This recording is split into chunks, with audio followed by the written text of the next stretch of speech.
the peeps come and learn with us through Sci-High TV.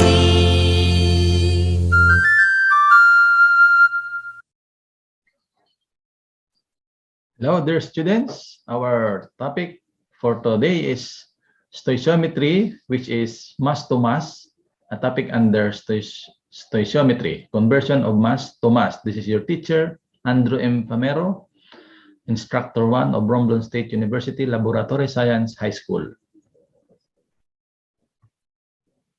Okay, converting mass to mass. The problem says how many grams of NH3 will be produced if 122 grams of nitrogen gas reacts completely with H2 or hydrogen gas. So the problem is asking how many grams of NH3 will be produced if 122 grams of nitrogen reacts completely with H2. So this is a mass to mass conversion because you can see the problem is asking for grams and the given is mass. Okay, so we put the arrow down in the product side and we put the question mark, which is grams of NH3. This is the unknown. The given is 122 grams of N2. We place the given at the right side, and then we do the mole ratio and the conversion of mole to gram. Converting first mole of N2 into grams of N2, you can find in your periodic table the atomic weight of nitrogen, which is 14.01 multiplied by 2. You have 28.02 grams of N2. So we can now cancel out the 2. And then we proceed with the next 2 moles of NH3. We do here the mole ratio. 2 moles of NH3 is to 1 mole of N2.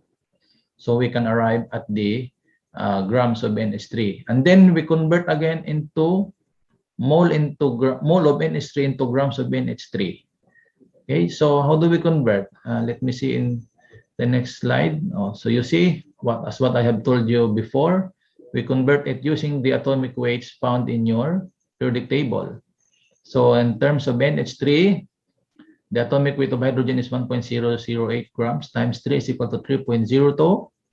And the atomic weight of nitrogen is 14.01 grams times 1 is equal to 14.01. We add, we get the product of 17.0 grams of NH3. This is now the molecular weight of NH3.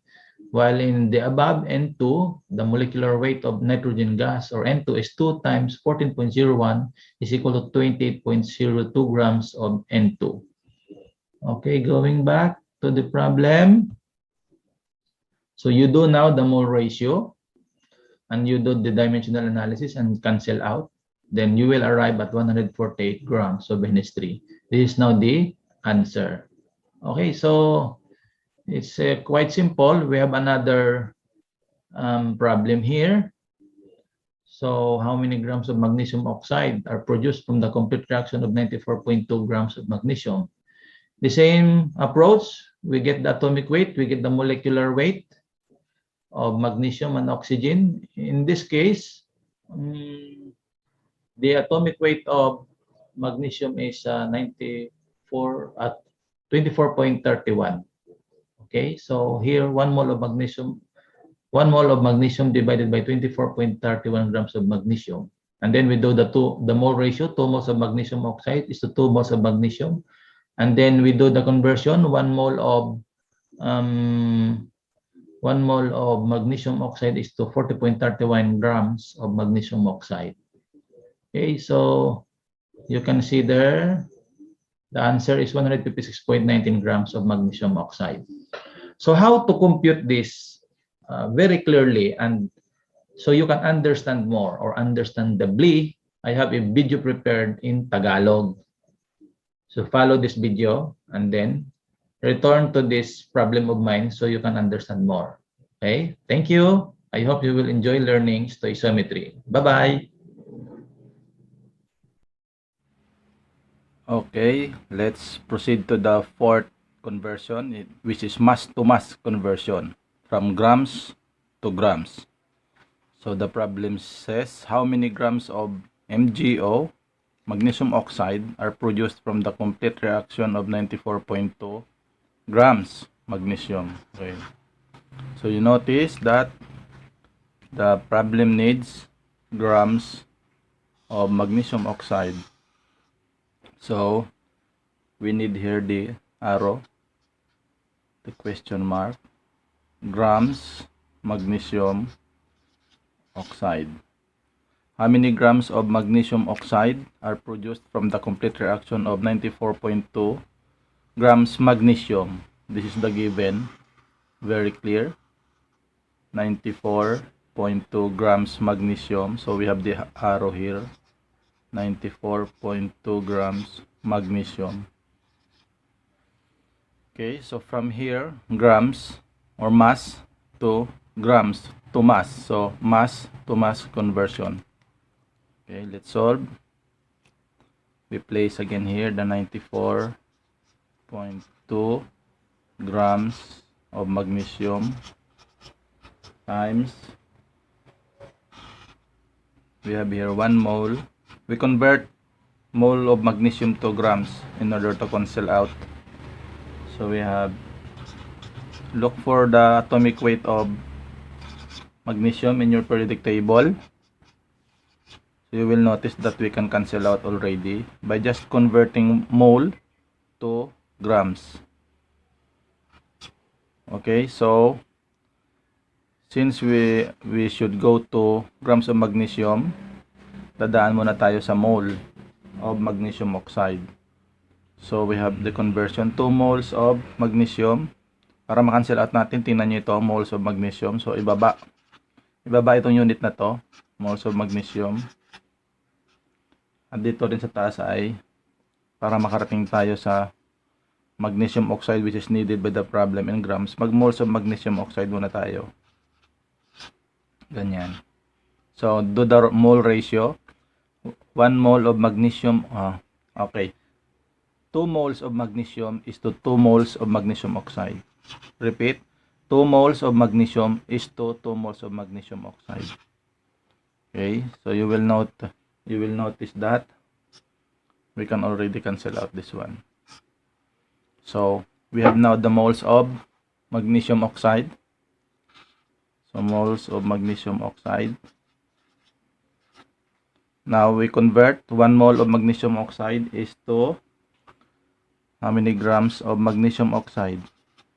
So in here we will convert 1 mole of magnesium oxide to grams of magnesium oxide, which is 40.31. 40.31. Okay, paano nakuha yon? Okay, we do the molecular weight. Magnesium oxide, oxygen is, anong atomic number niya? Atomic weight pala niya sa periodic table is, ulitin natin to make it clearer. So get the molecular weight of magnesium oxide. Okay, so 16 ang atomic weight ng oxygen times 1, which is the subscript 1. Then 24.31 ang atomic weight ng magnesium times 1 is 24.31. I-add natin yung 16 at 24.31. Ang molecular weight niya 40.31 grams magnesium oxide na kailangan dito sa 1 mole of magnesium oxide is to 40.31. Okay, so we can now cancel out this one. Ano tayo rito? Ang naiwan ay grams of magnesium oxide. So the answer is 156.19. 156.19. So this is now the answer. Okay, so I hope you understand. Ang medyo tricky lang dito is this one. Conversion yan, 1 mole of magnesium is to, at ito yung atomic weight niya na makita sa periodic table. At ito din, conversion din ito. 1 mole of magnesium oxide is to 40.31 grams magnesium oxide na makukuha dito sa molecular weight. Remember, you will use the periodic table to get the atomic weight. Oxygen 16, magnesium is 24, and multiply subscript. 16 plus 24, i-add yan, 40.31. That will be placed here. This one will be placed here. Okay, and then do the dimensional analysis. Cancel out, cancel. What remains? Grams magnesium oxide. So, makita natin, grams of magnesium oxide has been answered. Okay? From mass to mass. Okay, thank you. I hope you learn again. Bye-bye.